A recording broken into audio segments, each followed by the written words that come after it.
Hello, you wonderful people, and welcome to another episode of Not Too Comic Book. This being a show, we're talking about TV shows that are adaptations of comic books. For today's episode, I'm going to talk about the series premiere of Batwoman, the season premiere of Supergirl, as well as the season premiere of The Walking Dead.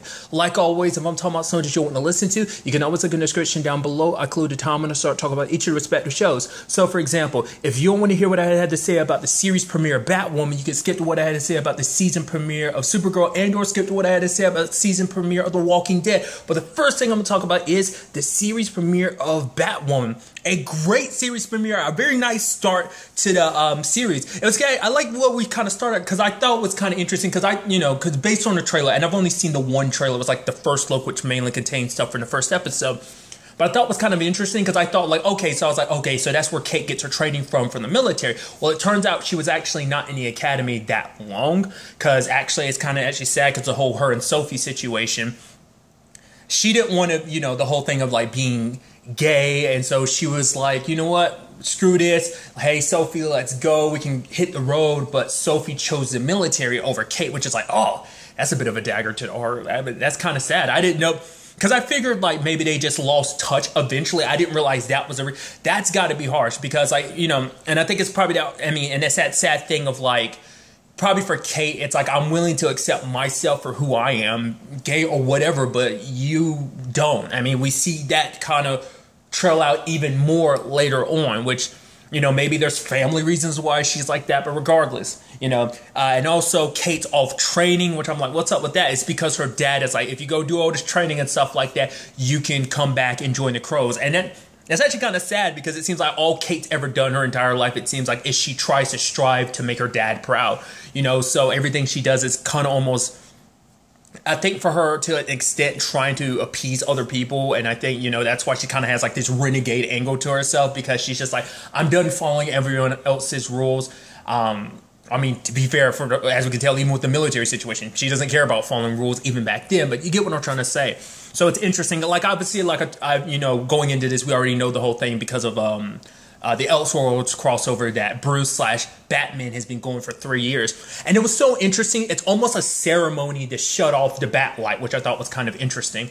And it makes sense because that has been a symbol in Gotham for years. So, of course, it's going to be upset because people kept it up there hoping that it's like, hey, maybe when it's all said and done, like maybe Batman might return. I'm also curious, like, where the Gordon family stands, like, because like I said, it depends on how much of like the Bat family has been established in this universe. So what about which Robin we dealing with? Dick Grayson, Tim Drake, Jason Todd. What about Barbara? What about Commissioner Gordon? Like I said, all that stuff. But regardless, because it seems like there's a mayor who's just kind of like, hey, we've kept this up long enough, so it's time to finally shut it off because it's the city finally moving on. It's like Batman's no longer here. We have the Crow security to kind of make up for the fact that Batman's gone. So that's kind of interesting. I should also bring up some casting stuff I think it's kind of interesting. One, Dougray Scott. I best know him from Hemlock Grove. The actress who plays Sophie, I believe that's Brayden from Teen Wolf. Ruby Rose as well. Ruby Rose, I've seen her pop up. Obviously, like, I haven't watched a lot of it, but I know Orange is the New Black. She pops up in one episode of Dark Matter, which was pretty neat. But nevertheless, going on a huge tangent.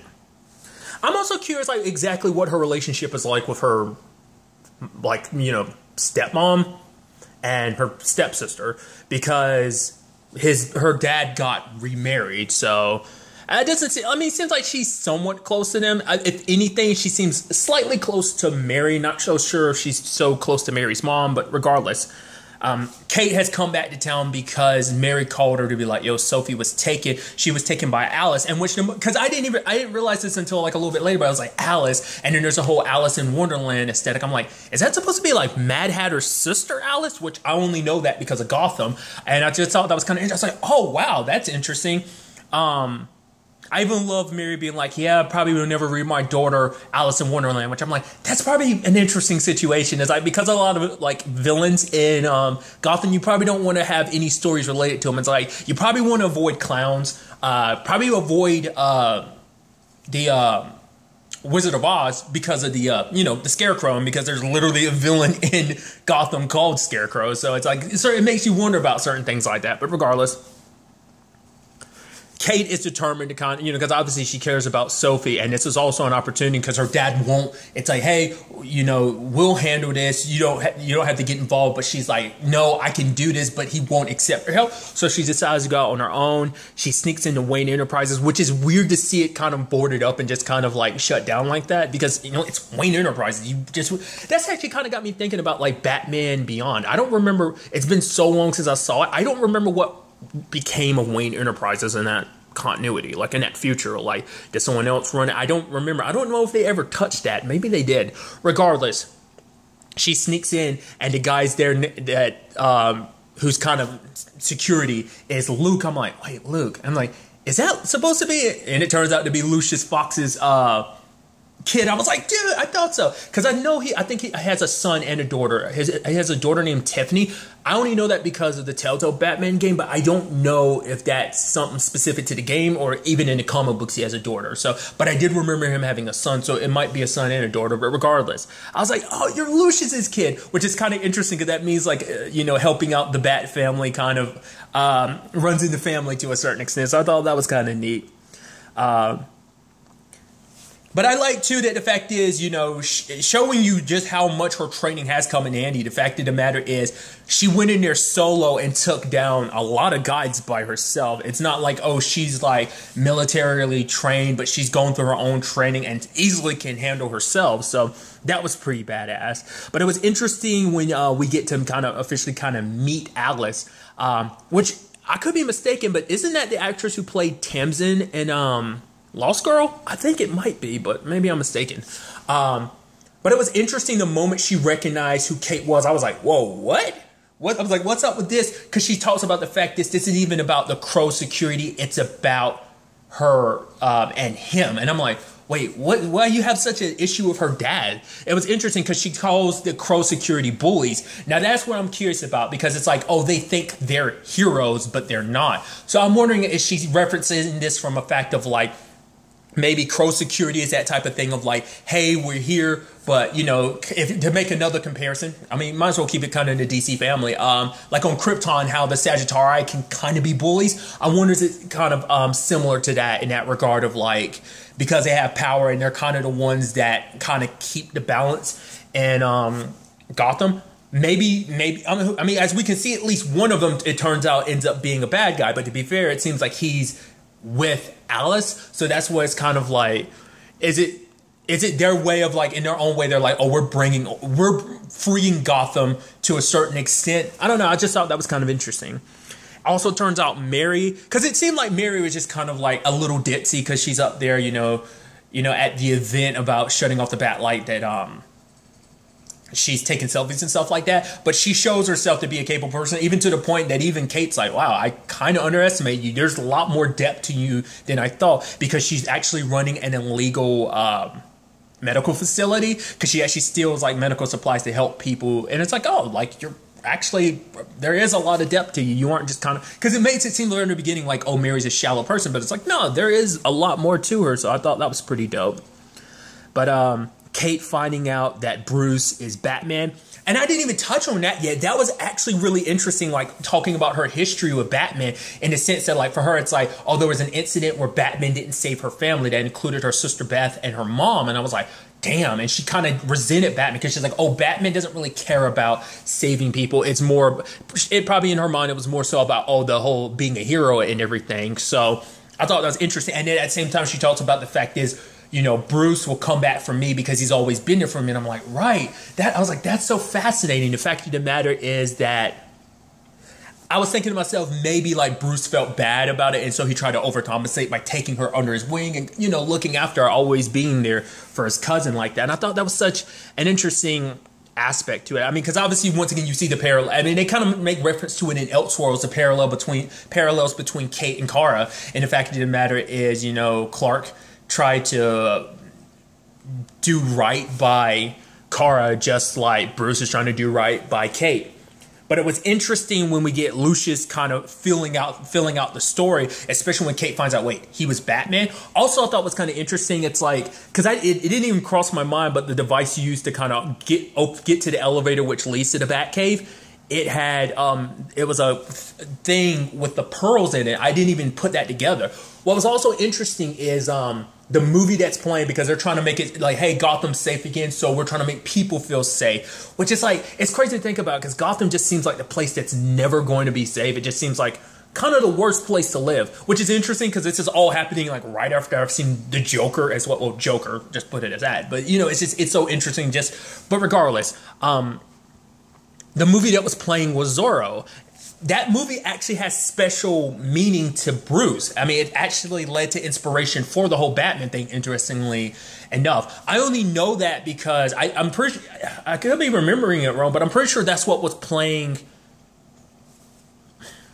That'll be a spoiler about something else. But regardless, Gotham made a point of that. Like Jeremiah, Joker, had pointed out the fact is of like, oh yeah, like how important that movie was, because that was a movie they went to watch when Martha and Thomas died. So, but I just thought that was kind of interesting that ends up being the movie that ends up playing. But regardless, Luke ends up explaining that basically Bruce tried to save the bus and her family at the same time, but just something didn't go right. Something went wrong and the car fell, and it's haunted Bruce ever since. I was like, right, that would, because for him it's like, his dad's side of the family is entirely gone, but he still had his mom's side of the family out there. The only family he had left, and most of them were gone in that instance. So, of course, it would break his heart. You know, it's like he couldn't. That's why he took Kate in, because he couldn't forgive himself. Because, like, you know, it's like my parents died, and I took away my cousin's family. It's like that failure haunted him. You know.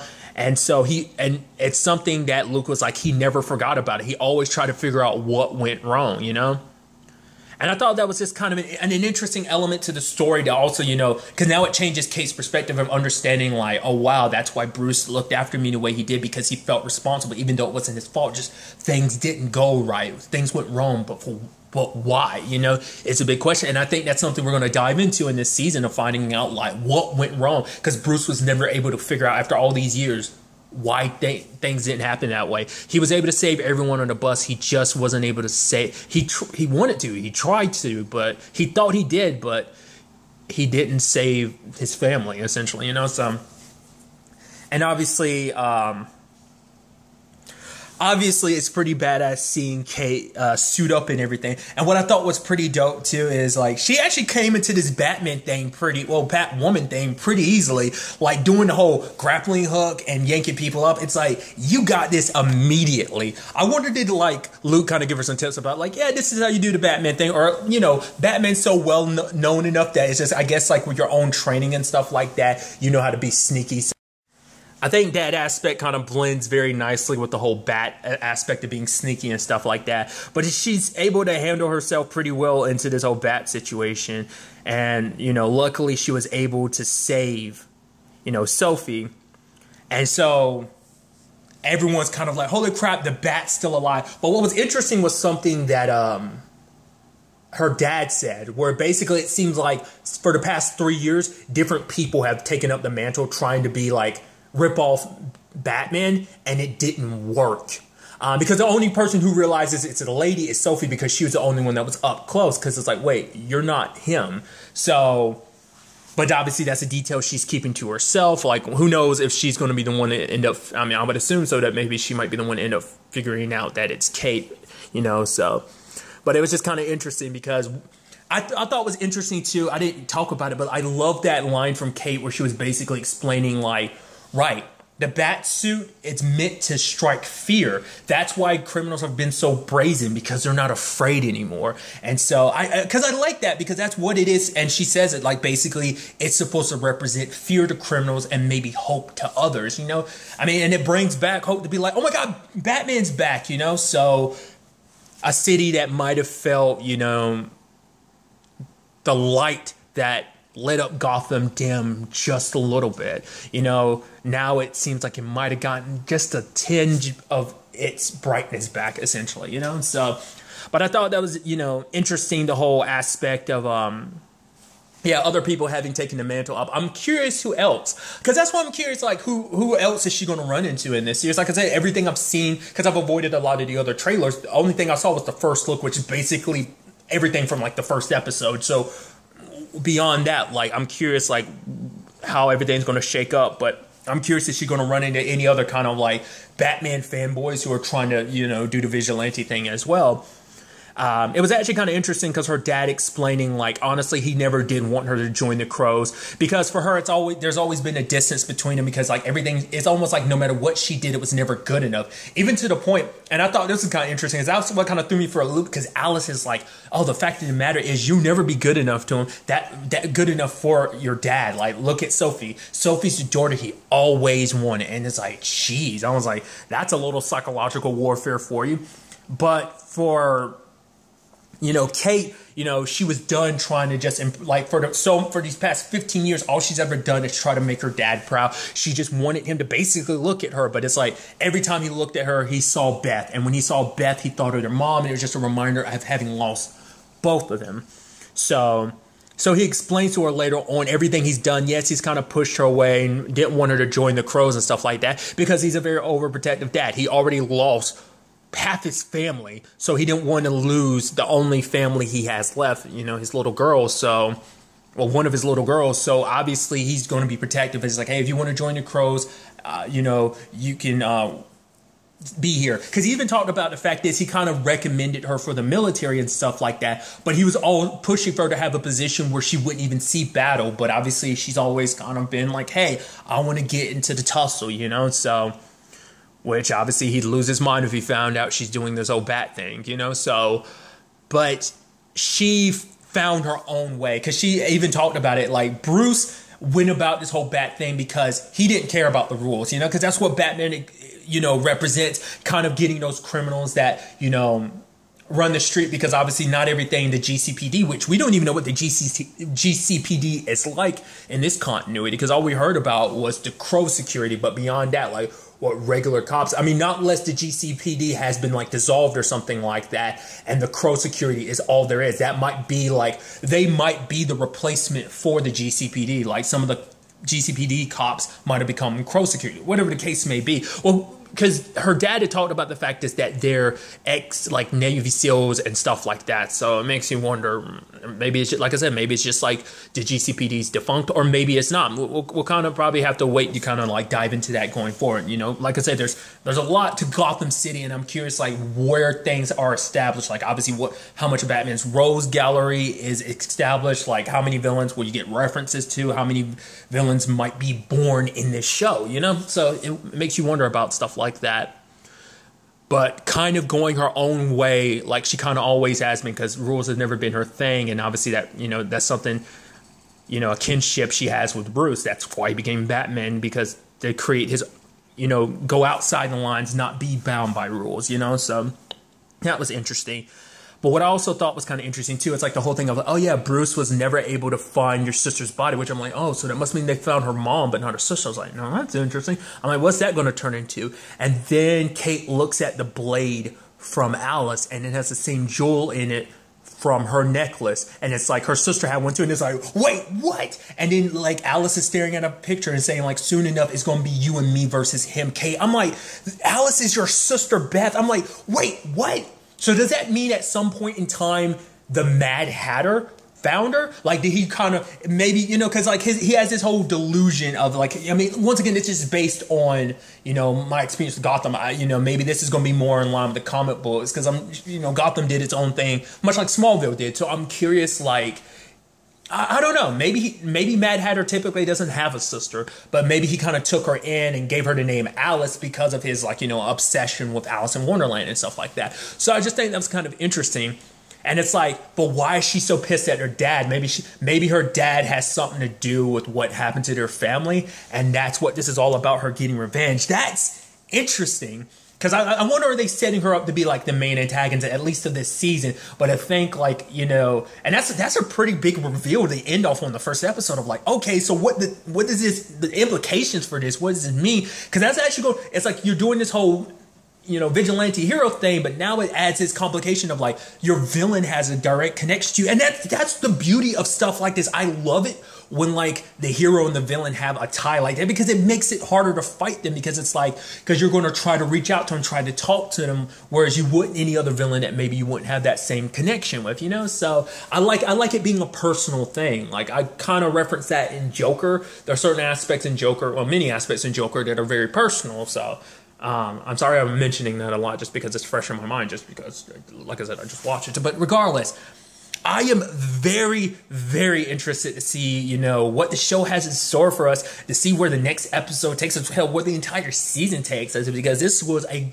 interesting start, and I'm really ready to kind of just like see how Kate's story goes. Because even I love the fact that and I think you can, like, basically this entire series is kind of almost like, hey, this is also, it's not necessarily told from the perspective of like, it's more so like, oh, I'm in the moment, but she's also writing journals to like, Bruce, she's like, I know when the time comes, you'll come back. And she's like, I'm writing this. She's chronicling her story as Batwoman. I was like, that's a neat element to have for the story. And I think maybe that could have effects later on down the road. I'm also curious, like, how much is in the Batcave. Like, it's a Batmobile there, the Batjet. I don't know if that's actually the proper naming for it, because we see some of the duels, but I'm curious, like, what's the extent of everything that's down there, Are we going to kind of get like your 90s Batman Batcave of like, I doubt we're going to get the giant penny, but still, I'm like I said, I'm really interested to kind of dive into this. Like, I'm sure they're not going to go too crazy about it, because obviously this is supposed to be not a small story, but this is her story. So it might not venture out too much into just everything, because it's about her part to play in everything Gotham related, So like I said, I'm very, very excited to see where everything goes going forward.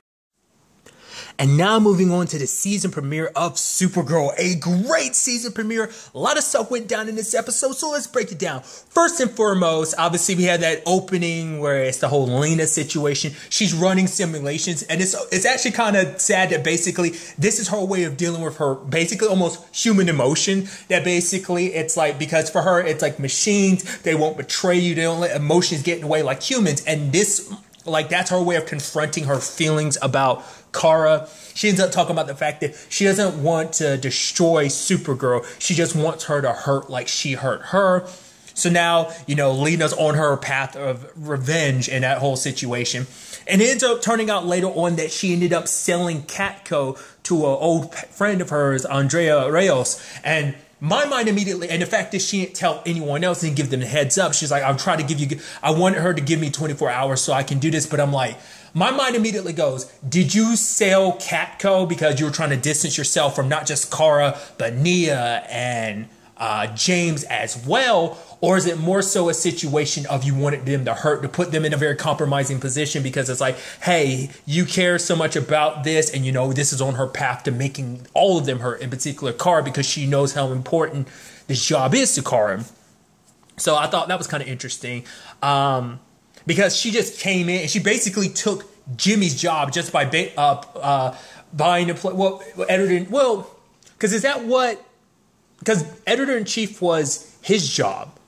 Like, so she bought the company and then she just stepped in, because Lena she had bought the company, but she always left it in Jimmy's hands, kind of let him run things the way they are. But now she's come in, and it's so interesting because so much stuff is happening all at once. Because obviously you got Kara, who's getting her, she's getting a Pulitzer for her piece on everything that went down last season with Baker and all of that. So there's that. Plus, she's dealing with the whole problem of, like, because she's a reporter, she's all about telling the truth and exposing the truth. But here I am accepting a award for me doing all that. And here I am lying to Lena over and over again. Because even Alex is like, why haven't you told her yet? She just kept putting it off and off because she's scared. Because, like, yes, she's wanted to tell her before, but something's always come up, sure. But now it's like, now that there's kind of nothing truthfully in the way, she just comes up with excuses because she's so scared, because she's afraid Lena's going to hate her, which ironically Lena does.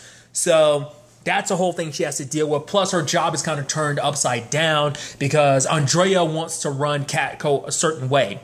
And for her, and it's obviously, and it's so interesting because Supergirl does a very good job. And, it's something Supergirl and Black Lightning do, where they basically make parallels to real life and fold their own stories into that. Like, obviously, it's a whole thing of like, well, obviously, there's the whole thing of like, you know, the whole devices made by Obsidian North of like those like AR, VR lenses that people are there. They're so focused on that. No one's really paying attention to the election and stuff like that. Carr thought like after, especially everything that went down with Baker, you would think everyone would be a lot chomping at the bits to kind of go like, yo, we need to pay attention to this next election because our next president might be an evil person. So that's a whole situation in itself. But you know, so I think that's going to be interesting. This season, I think, is definitely going to be a very, whereas last season was very like, you know, racism essentially because it's, you know, humans versus aliens. This season I think is going to be people versus technology, and I think especially when it comes to the Lena front, because Lena is all about being technology. I don't think it's meant to be like an anti-technology, but it's like, I think, you know, losing ourselves into technology is kind of the angle this season potentially will go down. But on top of, like, the fact is, Andrea wants to run Catco a certain way because she's like, clicks are all that matters, which obviously, you know, that's parallels, like I said, to real life in the sense that, you know, for a lot of people, it seems like, you know, people use clickbaity headlines and stuff like that. And it's just, they kind of skew certain things, might leave out certain facts because Catco, you know, Carr talks about the fact that Catco is supposed to be unbiased, but you getting, like, brings in that dude, William. He's kind of like a well-known writer and stuff like that. He's worked for different people. It's like I write a certain way because of the places I work at. So I write to fit what they want me to write as, and you know, and he comes in, and the whole sucky thing is she literally had him rewrite Kara's story, which is like, that's shitty in itself, because if you wanted her to change certain things, you could have at least said it to her face, but what you did, we went behind her back, got someone else to do it, and that's kind of shitty because it's undermining what she does. She's a very good writer, a good reporter, and it's basically you undermining that by being like, yeah, you did a great job, but we can make this better. I'm gonna get someone else to do it, like, rather than even taking those notes, sir, because you knew that Kara would have reservations about you kind of changing her story and making it whatever you want to. So, but it's all about, like I said, getting clicks, because it's like, oh, subscribers are down. It's like, oh, like no one wants to read the paper because it's like, gotta make things short and sweet, which is like so much is left. You know, if you make things short and sweet, you leave so much open, you know, because as she said, like, we want to be as unbiased as possible. But, you know, William is like, everyone's got their own bias. They hold this whole, because obviously Kara and everyone at Catco holds, you know, Catco in high esteem of like the way they report on news being something reliable. With the way Andrea is changing things, it's going to lose some of what Catco has, like some of its essence, you know.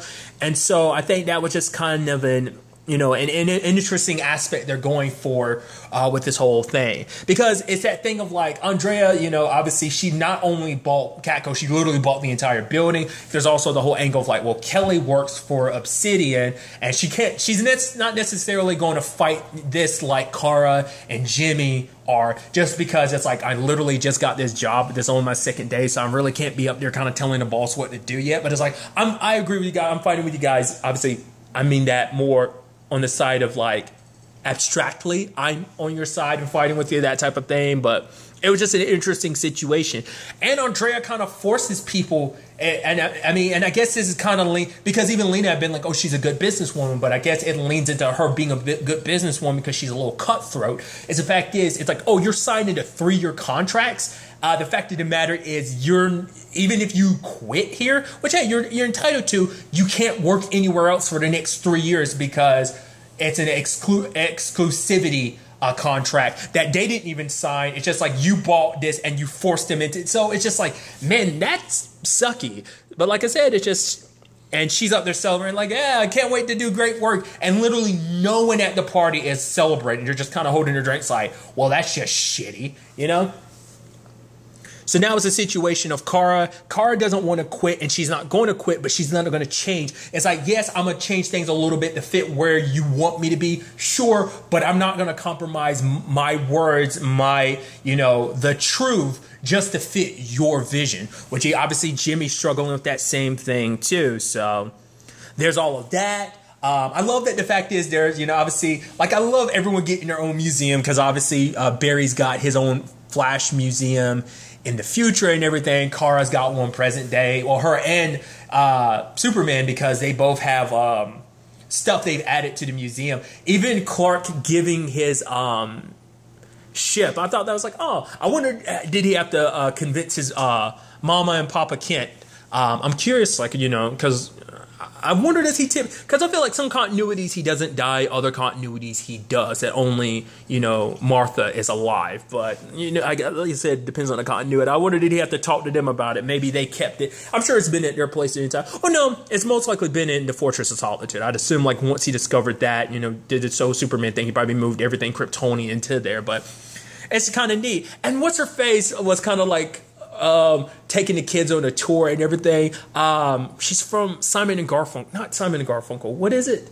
She's part of like this singing like comedy duo. Like you've seen her pop up in so many things. She's an actress that you've seen from time to time. I'm just not familiar with her name, but regardless, her being on the tour and everything, it's like, oh, who wants to see the Phantom Zone? I'm like, I love that this is just kind of a thing. But one of the kids there is actually an alien in disguise as a kid, reanimates this, or shapeshifts into this dinosaur, which Kara fights the dinosaur and gets her her cape ripped. And I love that it's kind of like, and you know, it's like, oh, this antimatter from the spaceship could be used as a bomb. It could do some massive damage, not just on a planet level, on a space level. But then it's kind of like, but that's not the biggest tragedy here. And then Brainy goes over and talks about her cape being ripped. And it's like, and I love Alex being sarcastic. It's like, yeah, because that's more important than the bomb. And he's like, enough of your sarcastic remarks, no matter how dry and perfectly well constructed they are.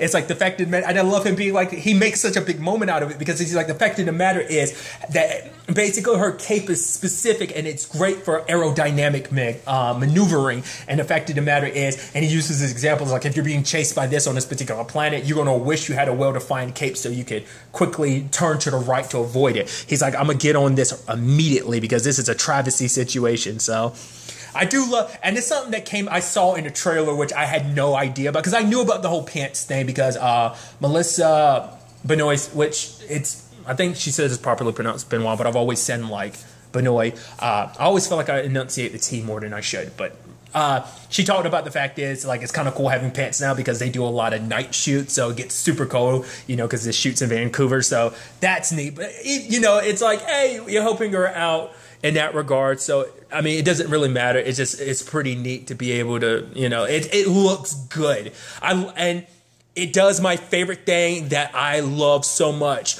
when a suit is like nanotech like that. I get giddy about that. One of my favorite suits that's like that is from Spider-Man Unlimited, the cartoon. That was like one of my first instances of seeing that. I was like, oh my God, that looks so dope. So I love nanotech stuff like that. So it's like, it's on her glasses. All she has to do is rip off her glasses and it activates. I'm like, yes, that's so dope. And it looks so good. And she's like, hey, pants.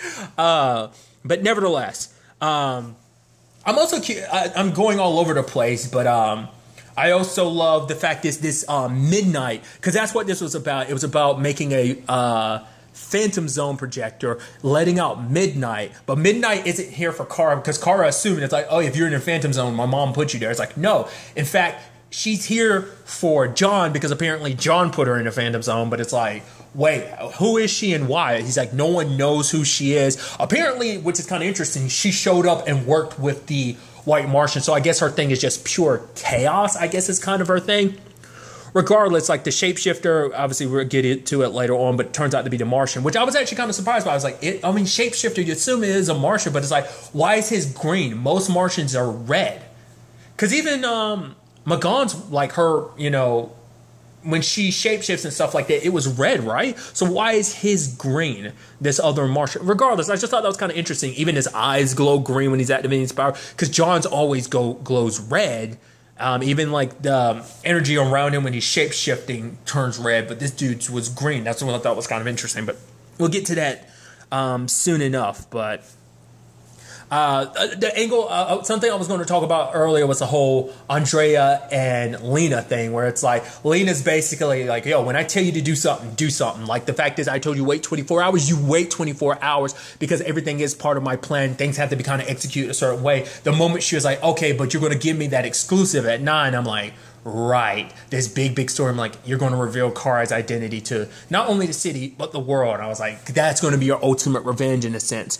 So there's that. Kara goes and runs into Lena, and she ends up spilling the beans to Lena because she couldn't take it, because she was like, I'm being celebrated and stuff like this. I was like, no, I've lied to you. I've said it was for the purposes of protecting you, but the fact of the matter is, it was me being selfish because you were so mad at Supergirl, but you were still friends with me as Kara, and I didn't want to, lose my friendship with my best friend. So the fact of the matter is, I kept making excuses over and over again. I had the chance and I didn't tell you, and I'm so sorry. And it seemed like, I was like, how is Lena going to handle this? She didn't, send out the story. But what she said on the podium I thought was very beautiful, where it's like, I realize that Kara is just like any other person. We have our faults and flaws. Like, we make mistakes. And she's willing to say, like, she's making it seem like, Kara always pushes to the truth. That the fact of the matter is, the truth is never the easiest thing. I think we kind of forget that. It's not like a piece of cake. Sometimes it's literally like climbing a mountain. And so it seemed like, hey, she's forgiving Kara. I'm like, dude, this is good. This means like things are going to be, I was like, oh man, that's so dope. That the fact is, it's like, it's like, hey, maybe this will change Lena's mind completely. Turns out that's not the case. I mean, Kara ends up giving her the watch to be like, hey, when you need me, you can always reach me with this, like, anytime you need help, because it's like, hey, things will never be quite the same way that they were before, because now the truth is known. But for Lena, it's like, oh, she broke my heart, she hurt me. It's like, no, there ain't no forgiving that. Like, the fact is, now that she got Kara to tell her the truth, it's like she can use this to her advantage. I'm gonna use Kara to get to my ultimate goal, whatever that is. We don't know, but it's like, oh man,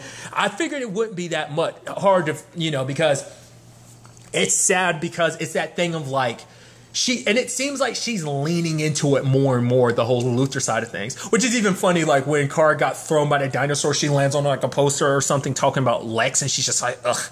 It's just like, yeah, it's just funny like how that ended up playing out. But regardless, I love that everyone showed up in their suits, because even Jimmy shows up as Guardian. And here comes Alex being like, how do you guys change so fast? Because Nia and Brainy have already changed too, and she's the only one that's still wearing her clothes. I love they made a bit out of that.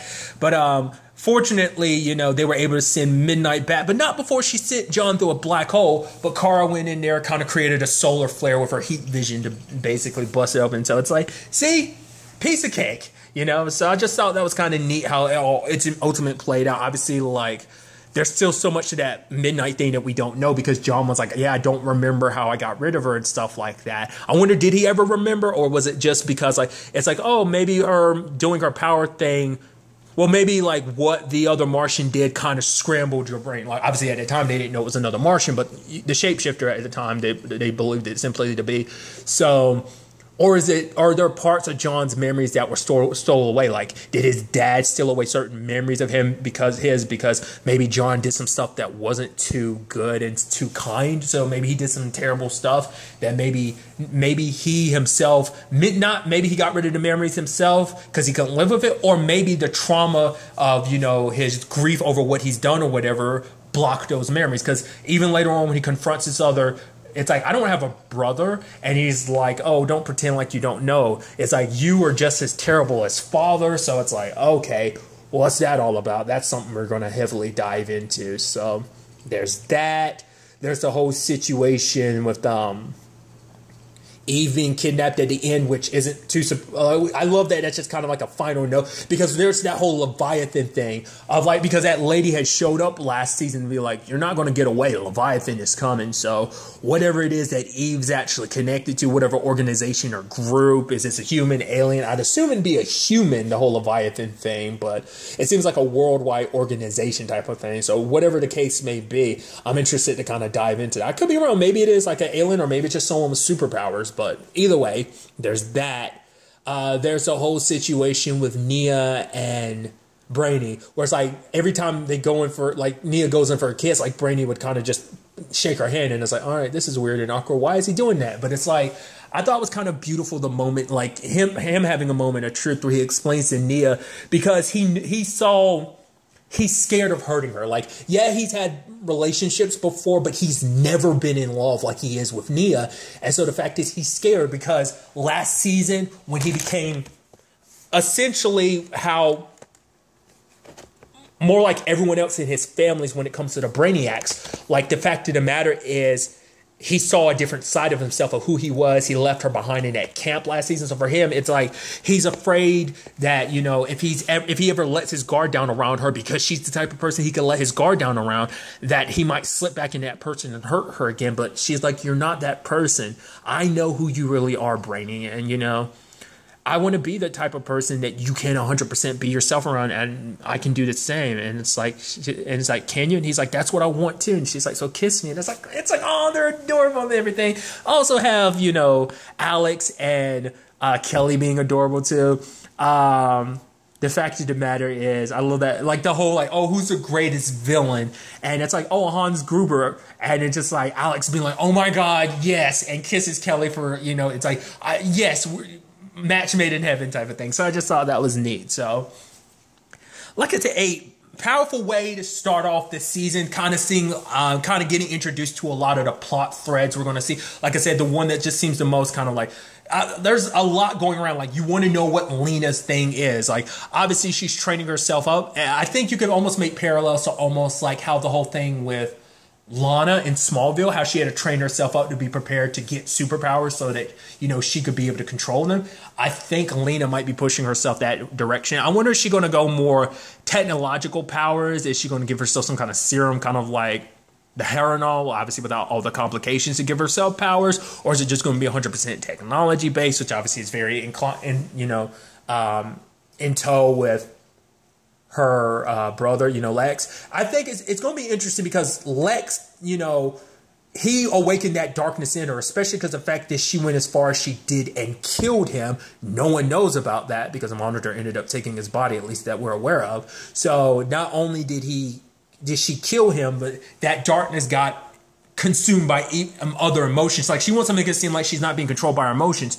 She 100% is. And I think, you know, she's trying to deal with it her own way, but she's becoming very cold and calculated, kind of pretty much like the rest of her family, which I'm curious to see, you know, what ends up happening with Lillian, like how she ends up feeling about all of this as well, you know. So there's just so many questions, because I doubt she knows, like, oh yeah, but by the way, Mom, I killed your baby boy, your favorite son, and all that. I mean, to be fair, he was thinking and considering going to kill you as well. So, all right, I didn't even talk about it too, but Jimmy ended up quitting Catco. Now that's interesting to see where that goes. But for him, it's like, yeah, I can never work anywhere else as a journalist, but who cares? I guess that means he might, because Kelly had told him, like, you ended up helping people.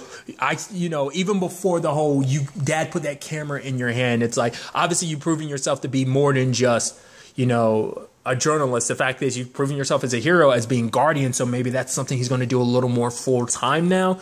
You know, because obviously, you know, last season, and, you know, John ended up going down the more PI route. Maybe we'll see John and Jimmy kind of working together in that route. Or, like I said, maybe he'll go full-blown vigilante. I mean, everyone knows he's Guardian now, so he could easily do that. So it's going to be interesting to see where things going to take him in his story as well. Either way, I am very excited to see where all of this takes us going forward into the next episode.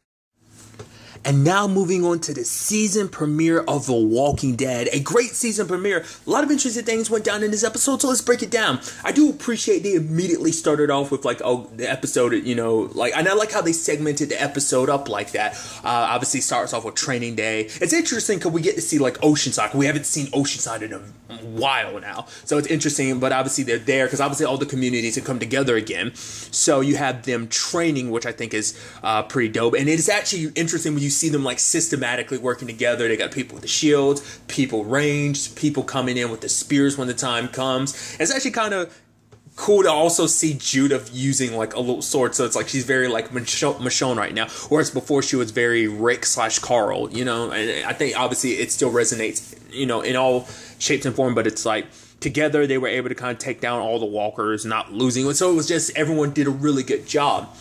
And it seems like everything's good. It's like, you know, apparently it seems like they haven't, like, that last situation of, like, you don't cross our borders, we won't mess with you with the whispers. It seems like that's been held true because a lot of the episode are like, we don't actually know what the status is of them because we haven't heard or seen them since. So it's like, but obviously no one wants to cross into that territory.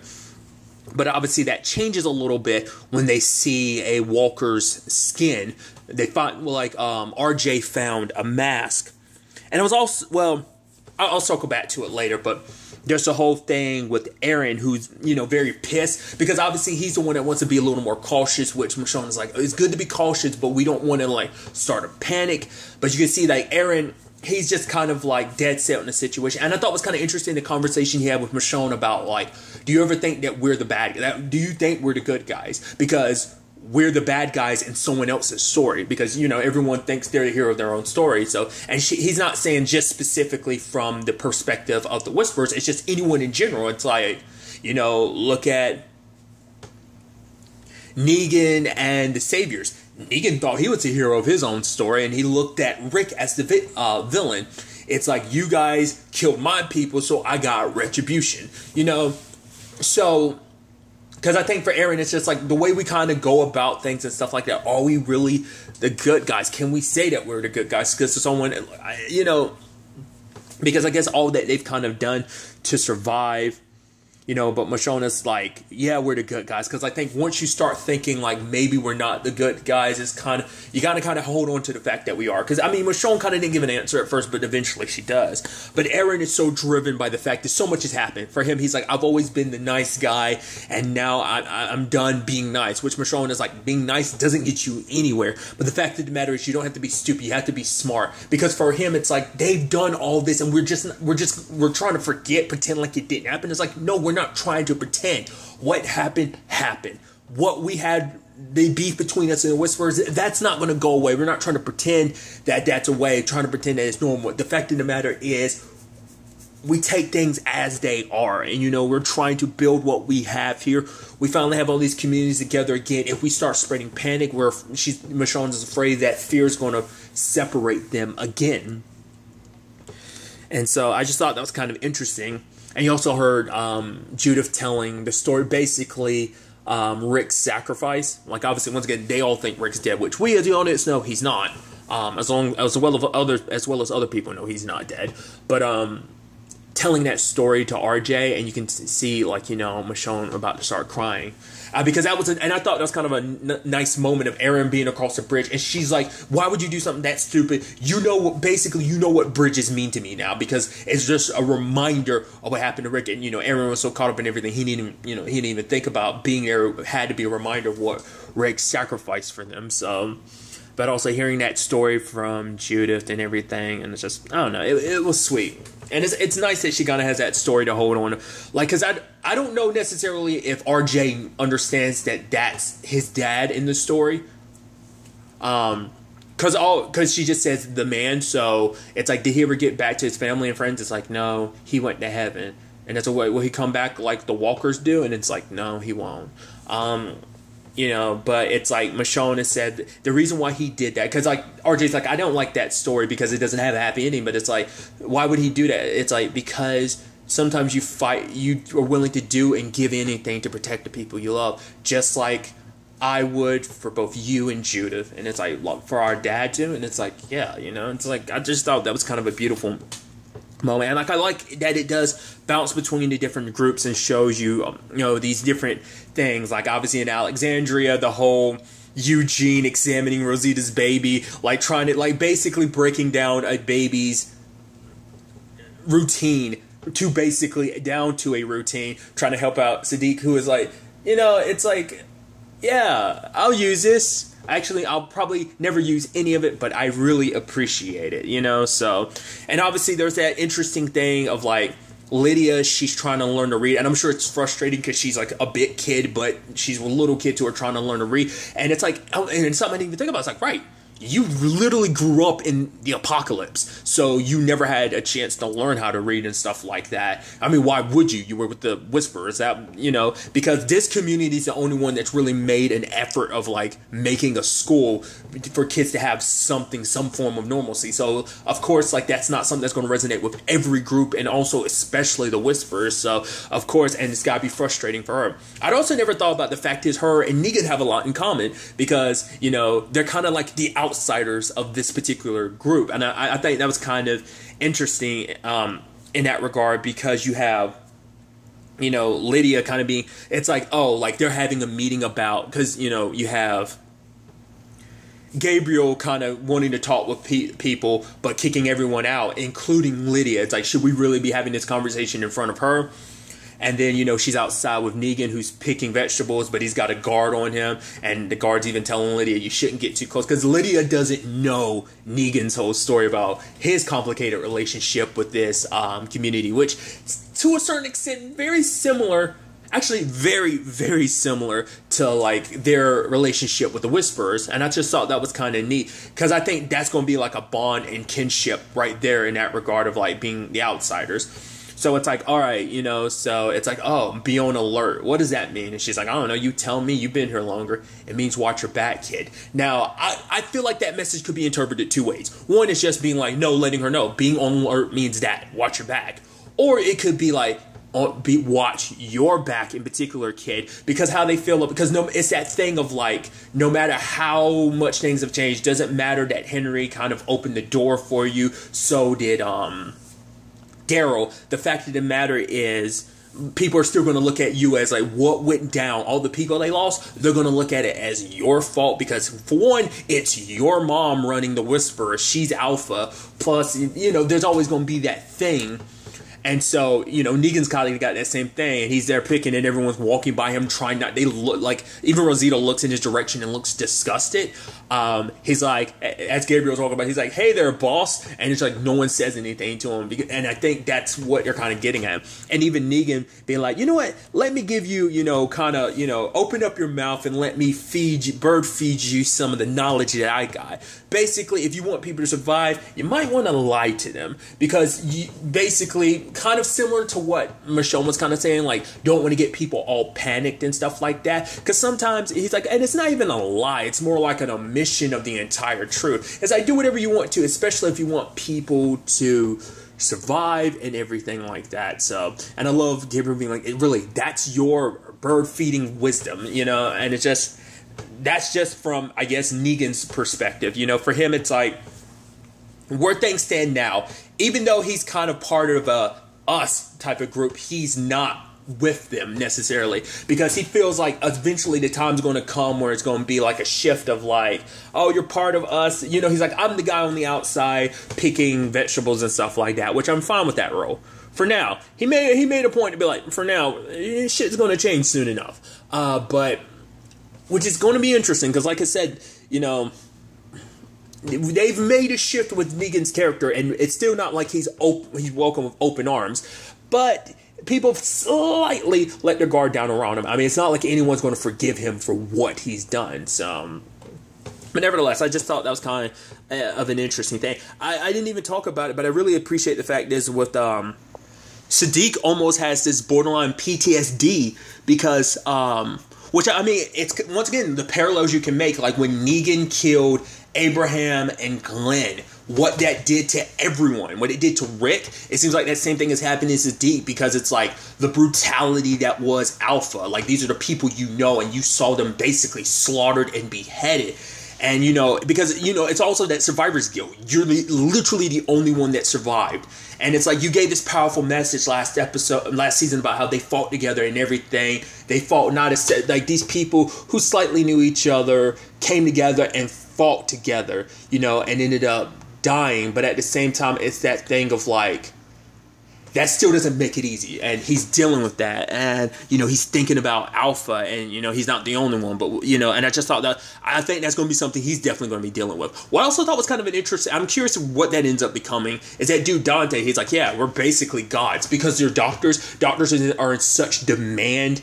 And, this apocalyptic world, there's not that many doctors. So it's like, hey, when one comes around, it's like they kind of get worshipped. He's like, almost like we're gods. Which, there's already a thing of like doctors already having a bit of a god complex. It's kind of like, I guess almost stereotype. So, because, I mean, it's literally life and death. Your life is literally in my hands. It seems like that's going to be amplified in the apocalypse, when, like, people can die at any moment. Some people are kind of trusting on you to keep them alive and stuff like that. So it's just kind of an interesting thing. Like, and, Sadiq's kind of like, that's weird. He's like, see you later, buddy. Or should I say, God? Haha. And it's like, that's weird. That's going to turn into something. I don't know what, but I just thought that was kind of interesting.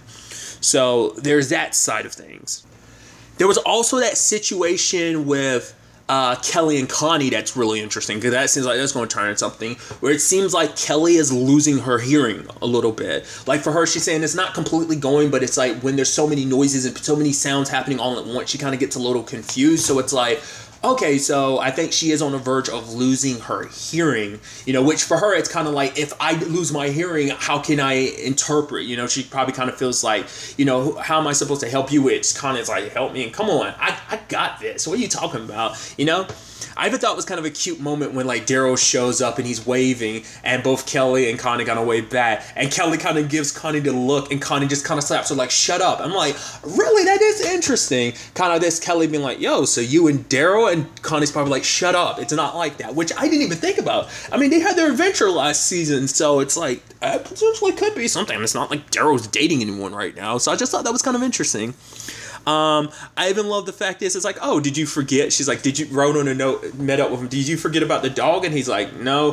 The fact is, he just likes you better than me, and he kind of signs, he just likes you better, and he kind of signs that. And she's like, not bad, you sign with a southern accent. And he's like, really?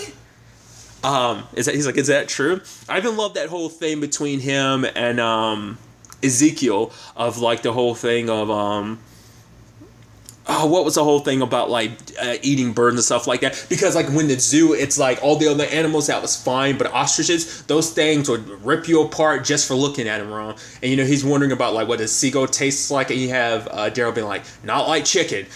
So I just thought that was just that little bit between them. And then we see Carol's come back. Apparently she's been out on the sea and everything.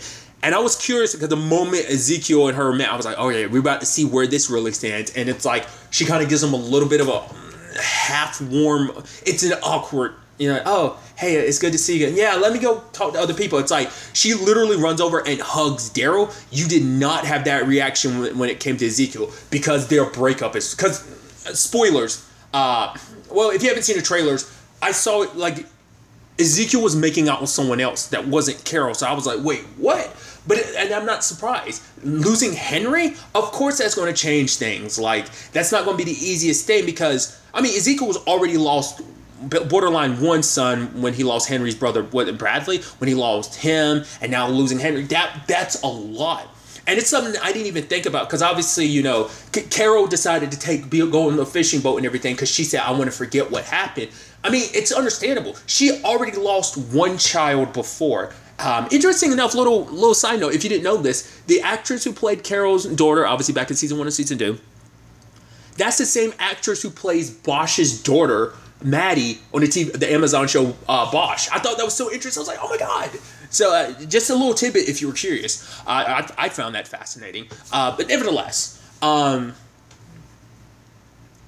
which I highly recommend Bosch if you've never seen it. I know I'm plugging another show when I'm talking about this show, but regardless, I just thought that was kind of interesting. I mean, since I'm already on a bit of tangent, it's kind of interesting too, because Denai, the actress who plays Michonne, is in the MCU. The actress who plays Connie is also in the MCU, because she's part of the Eternals. So I just think that's just kind of interesting in the grand scheme of things. But regardless, getting back on track, the fact of the matter is, you already lost one child, now you basically lost another. It's enough to kind of make you go, I'm just kind of done. She wants to be away from all this. She doesn't even want to think about the Whisperers and everything, so it's almost kind of like borderlining to a point running away, which even, Daryl is like, aren't you going to stay? And she's like, no. Like, she's even later on inviting him on the open sea. He says, come on, we could be pirates and stuff like that. He's like, being confined to a cabinet and stuff like that. He's like, that's not me. She's like, fine, we'll get on a bike and run. I even love him being like, I'm sorry if I want my best friend, because obviously it's like that deer situation. It's like, wait, we're not going to cross this line because of some arbitrary lines that they drew, not because of it. It's like, no,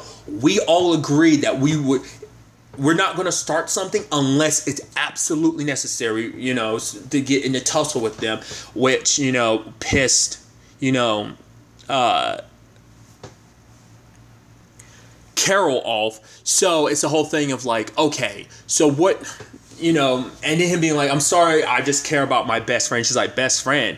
Do you want to get matching this and that? It's like, maybe we should get bracelets. He's like, all right, shut up. Maybe I shouldn't have said anything. She's like, do you want to get a matching collar for dog? And she's like, what? And then it's just like, what's your favorite color? And it just, I thought that was just that cute moment between them and everything. It's actually interesting to think about where they start, because they were together for a while and then they weren't, and they've just maintained that friendship this entire time. So, but she's just kind of like, hey, we can go on the open road, which he's like, we could go to New Mexico. It's like, because for him, it's like, he wants to know if there are other people out there, because Carol's like, do you think this is all there ever will be for us? Like the whole, and that's a constant conversation of just fighting going from one battle to the next. And even he kind of feels like we're just surviving one battle into the next battle. And it's like, even he's getting tired to the point, like, I don't want to keep doing this forever. There's got to be people out there that we can find that are like-minded. Because obviously it's like, you thought you found out with the governor and his people. That didn't turn out to be the case. That place in season 5, the one with the cannibals, that didn't work out. So they just never found a group, you know, did it. I mean, they borderline did, but they still had their complications with the saviors. So that in itself is a whole thing. But nevertheless, it just, all right. And there's also that whole thing with Maggie and Georgie, which we're getting little updates about, but not fully like, okay, so what's that really turning into, you know? So, but beyond that, you know, it's like, maybe there's got to be other like-minded people, but just as long as we don't have to do this fighting anymore. So there's that. There's a satellite that ended up crashing. I thought that was kind of interesting. And obviously they have to cross the border to put the fire out, because if the fire spreads, it's going to spread to Oceanside. So they're trying to deal with that. It's like, all right, we get in, we get out, we take care of it. There's walkers that come in and they're dealing with that. Like, I think this whole circumstances got everyone a little frustrated, because Yumiko and Magna, like that point where like Magna was kind of like going hard, and Yumiko was like, whoa, what's got you so bothered? I think it's just because she knows like we're on this other side of this line and what that means, because obviously everyone's kind of a little like, we need to hurry the hell up. It's actually kind of interesting, just a little side note acting wise. The fact is, the actress who plays Yumiko, I feel like such an idiot for not realizing that's the same actress who played Baron Chow in Into the Badlands. Did not know that until like I found that out only a couple months ago, because I forget her last name, but I think her first name is Claudia, the actress who plays her, because she popped up in the like first episode of The Rook, and I looked into it. I was like, isn't that Baron Chow? And then I looked it up and found she was Yumiko too. I was like, why did I not put that together? I felt like such an idiot, but I just thought that was kind of an interesting thing, just, you know, AMC wise and stuff like that too. But nevertheless, luckily, they were able to deal with the walkers and put out the fires. But, you know, obviously Eugene wants to pull some pieces off the satellite, which, you know, it's like, Michonne's like, come on, Eugene, no, just hurry up, let's get this done, let's get out of here. And so, well, what was also interesting too is the fact is, I didn't talk about it, but, you know, they did find a whole bunch of dead bodies, and maybe it's like campers that were nearby.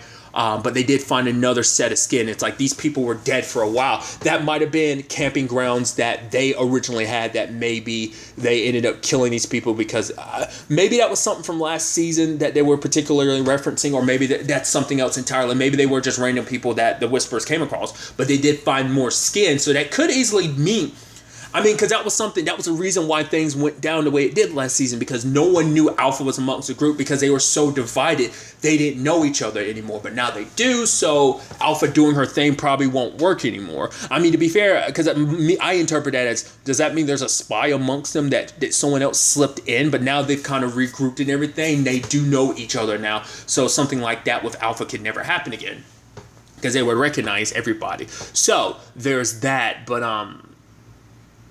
I guess it could also just be like they creep into your territory to look at you. So it's like it can work one way. It's like we can go on your territory if we want to, or maybe not. I don't know what you can really make of that. Maybe they'll kind of elaborate on that later on.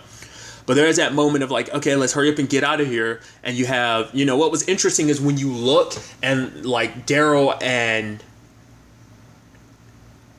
Carol are looking out, and obviously that valley that was filled to the brim with walkers is no longer filled. So I guess it's supposed to represent the fact is that they potentially moved on.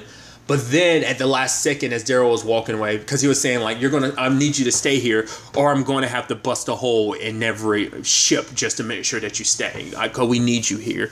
And then lo and behold, Carol's looking down and out, and Alpha looks up to her and is like, well, shit. Because I forgot who had made that point of like, I think it was Aaron who was like, maybe they'll look at this as kind of like beneficial because we helped them out by saving them. It wasn't just us. It's like, we did you a favor by doing this. We didn't do anything crazy, but you know, Alpha is crazy. So it's like, we made a deal. You don't cross into our territory. Don't matter if you were putting out a fire, should have just let it burn. I don't know. Maybe something would happen there. But then she sees Carol, so the question then becomes like, okay, so is that going to cause some issues later on? Is Carol going to say anything about it? I assume she would, maybe not. But obviously, like, seeing Alpha, because she didn't even want to think about Alpha again, but now she's literally looking at Alpha, and it's just a reminder of what happened to Henry. So that's a lot to kind of like, I think it's a nice way to kind of set up this season to see like, okay, where is this whole situation going to go? Like, we don't know how much time has passed. I assume like a couple months or whatever has passed. It made it seem like maybe like 3 months. Some like stuff with Rosita's baby made it hint like looks like some of the progress he would done was like over the course of 3 months maybe. So it seems like it's definitely been a couple months. So it's definitely going to be interesting to see, you know, where this season takes us, where this next episode is going to take us with all of this. But really, that's all I want to talk about. So next time we meet, be happy, be safe, live life to the fullest, enjoy it. Good day and goodbye.